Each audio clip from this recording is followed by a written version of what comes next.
Oke guys, welcome back to Crypto Indonesia bersama gue Toshi, di mana kita akan membahas segala sesuatu yang berhubungan dengan cryptocurrencies dan blockchain.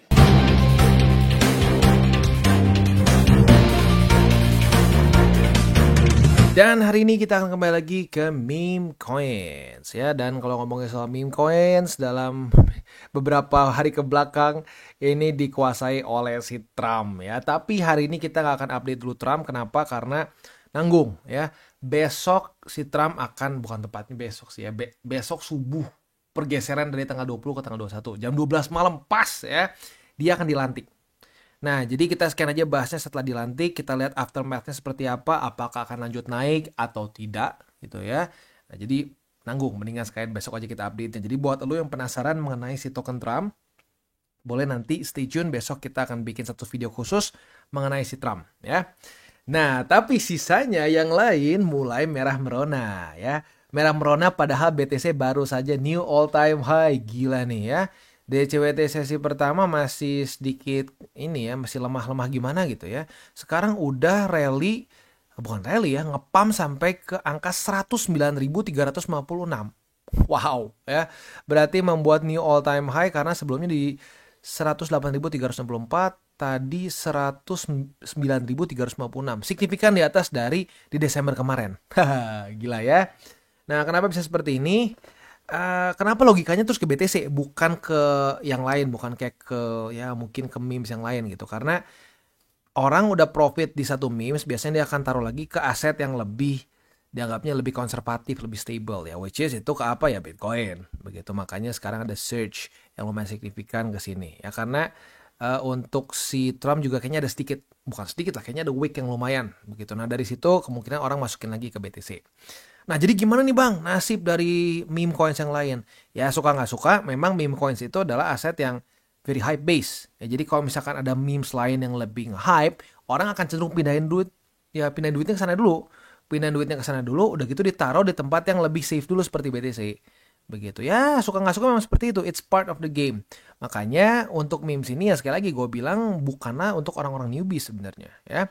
Nah, sebelum kita masuk ke pembahasannya, gue akan disclaimer dulu bahwa semua konten dari TCI bukanlah financial advice. Ini semua bentuknya adalah edukasi ya. Dan sekali lagi untuk memes ini seperti yang gue tadi sudah sedikit katakan di depan, bukanlah untuk para newbies. Bukan untuk orang-orang yang kasarnya berpikir bahwa wah, gue ketinggalan nih, gue nggak bareng TCI dari 2022 ya. Buat yang bareng-bareng ya udah senyum sekarang ya. Tapi sekali lagi itu bukanlah shortcut buat orang-orang yang ketinggalan. Aduh Bang, gue baru sebulan 2 bulan nih di kripto. Udahlah, gue nggak mau pegang BTC, susah kaya katanya. Siapa bilang? Yang ada malah gampang miskin kalau pegangannya semua memes. Begitu itu udah terjadi dari cycle kemarin juga banyak tuh. Yang aduh Bang, hancur Bang, gue minus parah Bang, sampai sekarang aja masih belum balik-balik. Sampai sekarang loh, masih belum balik-balik.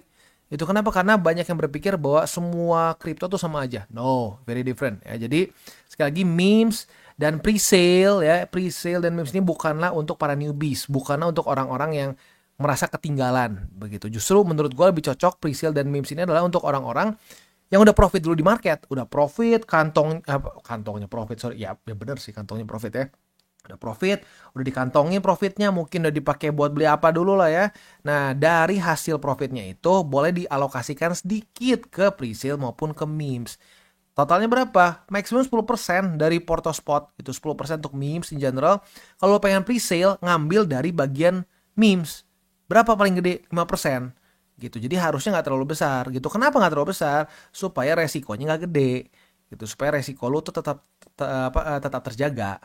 Begitu, harusnya seperti itu ya. Tapi kalau lo mau sembrono ya kalau siap dengan resikonya monggo aja, karena gua rasa kita semua udah dewasa di sini ya, bukan anak umur 5 tahun 7 tahun ya, semua udah punya nalar sendiri lah gitu. Dan gua udah sangat menyarankan untuk tidak melakukan itu buat lo yang portonya masih nggak balance begitu. Jadi ingat, porto lo gua tetap sangat menyarankan lebih besar di BTC untuk jadi fondasi lo begitu. Memes itu maksimum 10%, untuk pre-sale ngambil 5% dari punya si memes.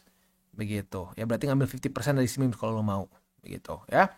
Oke, langsung aja kita charting. Hari ini kita akan charting PP dan Fartcoin. Ini sorry ya untuk Fartcoin, gue udah pengen bahas dari kapan, cuman gue lagi sibuk ya, sibuk urusan offline maupun online ya, urusan YouTube sibuk, urusan kerjaan yang lain juga sibuk, jadi belum sempat update. Nah, sekarang kita akan update ya. Bahas dulu PP ya. Untuk PP posisi longnya udah kena target TP ya. Retest 1, retest 2 di 0,000154 154 benar ya, 154. Sudah kebuka posisi longnya, target TP di angka 0,001672. Berarti kita profit sebesar wow, 8,6%. Asik ya. Nah, untuk posisi spotnya 0,001540, 0,001439 dan MA200. Untuk Fartcoin ya, mungkin salah satu penyebabnya juga kemarin gue cenderung antar aja deh ya, update-nya antar aja. Karena belum ada struktur yang gimana ya. Sekarang udah cukup banyak struktur yang terbentuk. Jadi secara futures ya belum ada setup ya, karena lu bisa lihat sendiri belum ada resisten lagi di atas, masih nunggu struktur selanjutnya.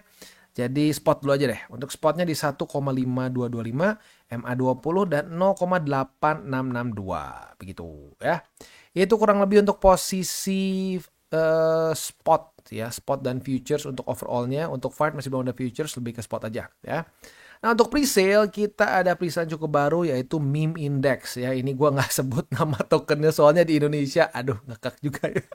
Ya, itulah ya, baca sendiri ya. Tapi intinya apa? Si meme index ini sesuai dengan namanya dia ingin membuat suatu indeks meme di mana kita diberikan kayak apa ya, kasarnya dikasih yield lah saat kita nge-stake our meme coins. Walaupun for now masih belum ya, karena ini masih bentuknya presale. Nanti saat sudah dia rilis baru rencananya kalau lu pengen staking kan meme coins lu bisa di sini begitu ya. Nah, tapi apakah menurut gua itu ini bisa jadi wow satu hal yang utility tinggi? Menurut gua nggak sih ya. Tetap kalau gua sih ngeliat ini lebih ke ini lebih ke meme coins presale, lebih ke jangka pendek begitu ya. Walaupun ya kedepannya kita nggak pernah tahu begitu ya. Tapi for now dengan presentation mereka yang mereka lebih ke ya udah ini meme coin saja gitu. Cuman kasarnya tuh yang rada berbedanya mereka rencananya ke depannya pengen ngebuat satu indeks memes in general gitu, memes yang paling hype begitu ya. Nah, untuk stakingnya ini masih 882%, artinya masih cukup baru. Jadi buat lo yang tertarik ya mau stakingin boleh juga pertimbangkan ya. Dan setelah itu ya untuk urusan presale-nya ya gampang sih kayak biasa aja ya, tinggal kayak hubungkan dompet, begitu lo pilih pakai apa, MetaMask misalkan ya. Nah, ini udah connect nih gue ya, udah connect. Soalnya tadi udah sempat gue coba juga sedikit. Udah ya udahnya kayak biasa sih, lu tinggal pakai USDT misalkan atau pakai kartu gitu ya. Nah, lu tinggal masukin berapa. Kalau gue sih mendingan pakai USDT biar gampang. Misalkan lu masukin $100 gitu ya.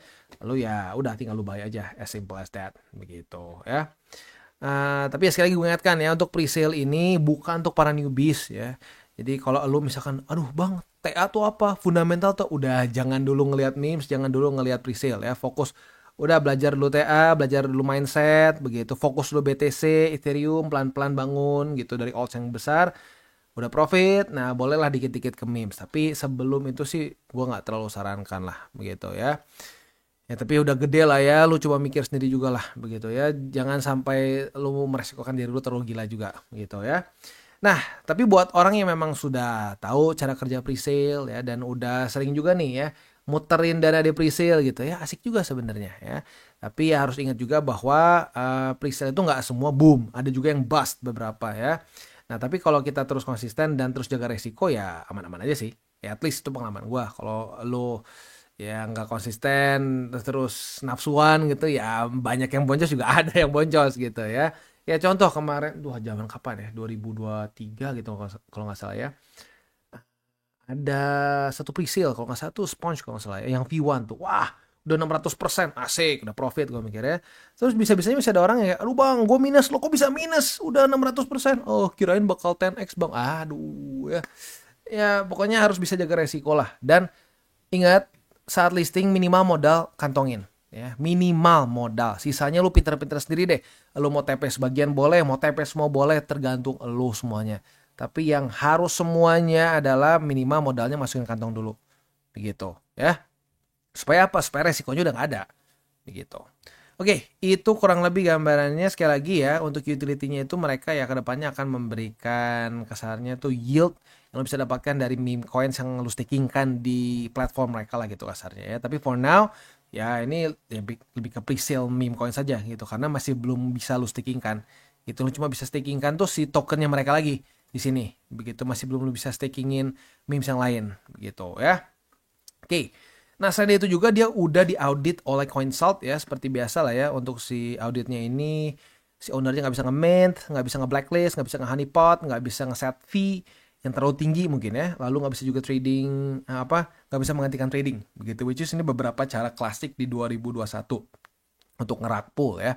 Nah di sini mereka sudah diaudit oleh si CoinSalt dan nggak bisa begitu ya. Tapi di waktu bersamaan kalau kita di sini secara tokenomics juga dia cukup besar dipegang sama tim dev gitu ya. Di sini untuk pemasaran 20%, lalu pembendaharaan perbendaharaan dan tata kelola itu sampai 20% gitu, which is ya artinya berarti 40% dipegang oleh tim dev, which is that's quite big begitu ya. Nah jadi ya memang benar di sini bagus ya, dia nggak bisa begini, tapi nggak berarti itu adalah jaminan bahwa wah ini nggak akan bust nih, pasti pump, nggak juga begitu ya. Jadi ya kalau gua pribadi sih tetap minimal modal tarik gitu, sisanya untungnya mau jadiin cacing naga-naga bang biar rame silahkan ya. Tapi pertimbangkan juga sekarang kondisinya itu masih balance sheet masih terus turun begitu. Kalau balance sheet udah terus naik sih, wah gue inget tuh zaman-zaman itu ya, wah apa launchpad, launch pool, beberapa pre-sale gitu. Kalau dulu nggak terlalu banyak pre-sale, di cycle ini banyak nih. Tapi intinya yang begitu-begitu tuh, wah makin asik ke pumpnya. Nah sekarang masih belum dalam masa-masa itu gitu. Jadi ya jaga resiko lah intinya ya. Oke, kurang lebih seperti itu gambarannya untuk pembahasan memes kita pada hari ini. Ya pokoknya profit boleh banget di meme coins, itu nggak masalah. Gue pribadi pun dari cycle ke cycle ada aja selalu meme coins di di porto gue. Tapi persentasenya nggak terlalu besar begitu. Kenapa bang? Kan kalau profitnya ribuan persen mantap. Iya, kalau profit ribuan persen. Minusnya siap nggak? Nah itu ya. Orang tuh kebanyakan mikir cuma profitnya, nggak siap dengan resikonya. Nah, itu paling haram tuh ya. Itu ya nggak lah, kalau paling haram sih pakai duit panas ya. Tapi ya itu salah satu yang haram lah. Ya kalau lo di market punya mindset kayak gitu, itu mindset yang nggak jauh dari judi gitu. Ya jadi hati-hati. Gitu. Jadi boleh punya meme coins asalkan alokasinya jangan gila-gilaan. Begitu, karena profit tetap bisa kok. Gue juga profit kok dari meme coins. Tapi ya dengan resiko yang terukur. Ya. Kita tutup dengan 3 golden rules. Jangan pegang panas, jangan over leverage, berpikirlah jangka panjang. Dan buat kalian yang belum nonton DCWT atau Daily Charting with Toshi, bisa klik di sini, di mana kita akan daily chart your favorite cryptocurrencies. Dan buat lo yang belum mengerti juga mungkin mengenai chart, candles, dan hal-hal lain, bisa juga klik di sini, ada tutorials with Toshi. Dan buat lo yang pengen mendukung TCI, salah satunya bisa menggunakan link referral di bawah. Dan jangan lupa juga untuk join Telegram group, di mana kita bisa ngobrol-ngobrol santai mengenai dunia cryptocurrency secara 2 arah. So jangan lupa untuk like, subscribe, click the bell icon, and see you on the next video.